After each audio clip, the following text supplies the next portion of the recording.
Nosso primeiro vídeo sobre o Manual Técnico para Georreferenciamento foi sobre limites, confrontações, precisões. Neste segundo vídeo, nós estaremos falando sobre posicionamento. E no vídeo seguinte, nós estaremos falando sobre posicionamento através de sensoriamento remoto. Nós vamos falar inicialmente sobre posicionamentos por GNSS, que é o que popularmente a gente chama de GPS. Nós vamos falar aqui sobre o que mudou, porque o que já é, vocês já sabem, ou já estão fazendo curso ou leem na própria norma, porque você já tem que já saber da norma desde a primeira, e não na terceira, né? E muito menos iniciar agora. Se você está iniciando agora no georreferenciamento, você tem que buscar a primeira norma para entender. Uma novidade que trouxe sobre os posicionamentos, métodos, foi por esse posicionamento por ponto preciso em tempo real. Nós já temos o PPP, mas esse aqui é conhecido como PPP-RTK. Em que consiste esse método? Esse método é um método de obtenção das coordenadas de vértice de interesse, ou seja, você quer ler um determinado vértice, seja em um córrego, ou seja onde for, e você pode fazer essa leitura de forma absoluta, ou seja, somente dele, a partir das transmissões de correção do relógio e das órbitas do satélite por uma rede geodésica global, permitindo obter as informações em tempo real, com utilização de apenas um receptor ao nível de usuário. Ou seja, não é necessário você instalar uma base. Somente com o receptor você faz o levantamento. É como se fosse o PPP, só que esse aqui, através dessa rede geodésica, ele é em tempo real. É como se fosse? Não, é um PPP, posicionamento por ponto preciso, somente que em tempo real. Isso foi o que alterou, o que foi inserido sobre o levantamento com o GNSS. Temos também o posicionamento por topografia clássica, que vem a ser o quê? São os levantamentos com estação total. O que houve aqui de novidade foi o método através de estação livre. Esse método aqui é onde as coordenadas de estação são determinadas a partir de distâncias ou direções em relação a dois ou mais pontos de apoio previamente conhecidos, ou seja, pontos de apoio que foram levantados através de GPS. Esse método da estação livre também é conhecido como intersecção arré, e ele já consta nos programas internos de alguns modelos de estações totais. Qual é a vantagem desse método? É que você já pode fazer o levantamento, já escolhendo onde será o vértice de interesse, o vértice que você pretende fazer o levantamento, desde que você vá visualizar, ter visibilidade a pelo menos 2 pontos previamente conhecidos, que é como nos mostra aqui no desenho, na figura. Então, aqui, no caso dele, o ponto conhecido é o P1 e o P2. E ele vai estacionar a estação onde ele quer fazer o levantamento. Na geometria analítica, nós tivemos uma novidade muito boa, que é a projeção técnica.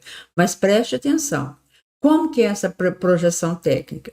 Esse método consiste em você determinar as coordenadas, que no caso serão virtuais, dos vértices que vão definir o seu limite através da projeção de ângulos e distância contidas na certidão do imóvel. Então, você tem uma certidão que contém os ângulos, azimuth, distância, rumo, distância. Pode usar essas informações, ou também na digitalização de peças técnicas analógicas, quando esta for a única referência geométrica do imóvel. Então, você tem ali uma peça técnica, suponhamos um memorial, uma planta, que ela é a única referência que você tem deste imóvel, referência geométrica, então também pode ser usado. Mas olha, preste atenção, ele só pode ser empregado em locais inacessíveis, quando não for possível aplicar outro método de posicionamento. Então, preste atenção, ele não exclui aqui, por exemplo, assim, você tem condição de fazer o levantamento com sensoriamento remoto, através de sensoriamento remoto. Então, nesse caso, não vai poder usar a projeção técnica. Aqui está falando que só em locais inacessíveis, quando não for possível aplicar outro método de posicionamento.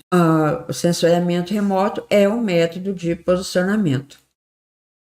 Dentre as principais aplicações para essa metodologia estão a reconstituição de imóveis inundados por reservatórios, a definição de vértices não coincidentes com linha de cumeadas em imóveis situados em regiões de relevo escarpado ou ainda áreas com proibição de acesso por legislação ambiental.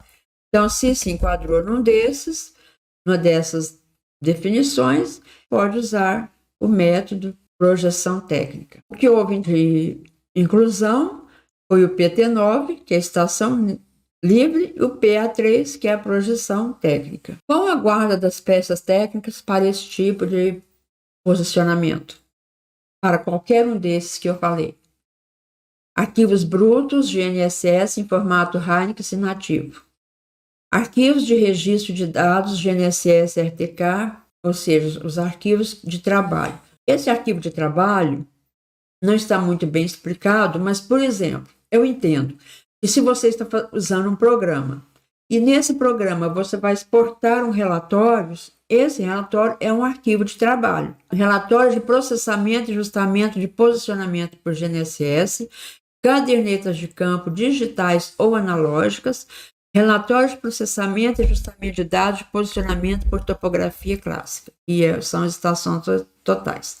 O que se tem comentado muito nos grupos e também através de publicação do próprio INCRA é que no formato RTK não é necessário você apresentar os arquivos brutos ou Hynix. Baseado em que estão falando? Neste item aqui que solicita somente arquivos de registros de dados GNSS e RTK.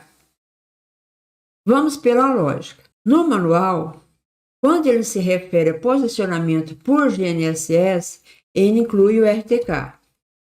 O INCRA diz que está dispensado a apresentação dos arquivos brutos ou Hynix para o RTK.